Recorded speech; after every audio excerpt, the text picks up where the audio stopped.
Hello and I welcome to national affairs. আজকে তোমাদের এক্সামের দৃষ্টিকোণ থেকে তোমাদের সঙ্গে শেয়ার করব আজকে অতি গুরুত্বপূর্ণ একটা টপিক। তবে টপিকে যাওয়ার আগে যথারীতি জিজ্ঞেস করবো একটা কোশ্চেনটা হলো, recently which one of the following country has become most opium producing nation? Option A Myanmar, option B Afghanistan, option C Sri Lanka, option D Pakistan.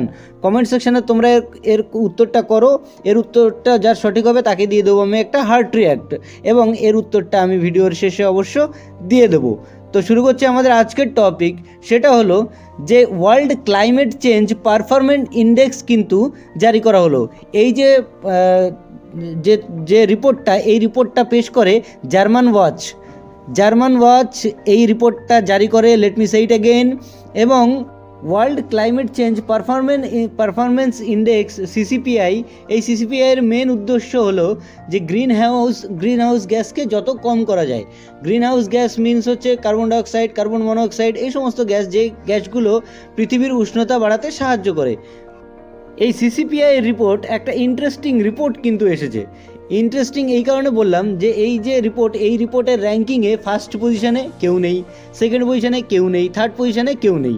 Fourth পজিশনে আছে ডেনমার্ক, ফিফথ পজিশনে অ্যাস্টোনিয়া, সিক্সথ পজিশনে ফিলিপিন্স, এবং সেভেন্থ পজিশনে কিন্তু ইন্ডিয়া। এবং এর যে লাস্ট পজিশনটা পেয়েছে কিন্তু সৌদি আরব।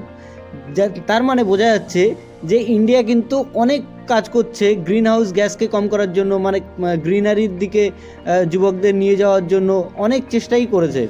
বিশেষ করে যে সমস্ত দেশ আমরা ওয়েস্টার্ন কান্ট্রিজ বলে থাকি, সেই সব ওয়েস্টার্ন কান্ট্রিজের থেকে কিন্তু অনেক বেশি কাজই ইন্ডিয়া করেছে। তবুও আমি বলবো এটাই যে এই র্যাঙ্কিংটা তোমরা একটু মাথায় রাখবে। এই র্যাঙ্কিং অনুযায়ী ফার্স্ট, সেকেন্ড, থার্ড পজিশন কিন্তু কেউ নেই। তো এই ছিল আমাদের আজকের টপিক।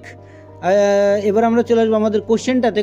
কোশ্চেনটা ছিল যে recently which one of the following country has become most opium producing nation?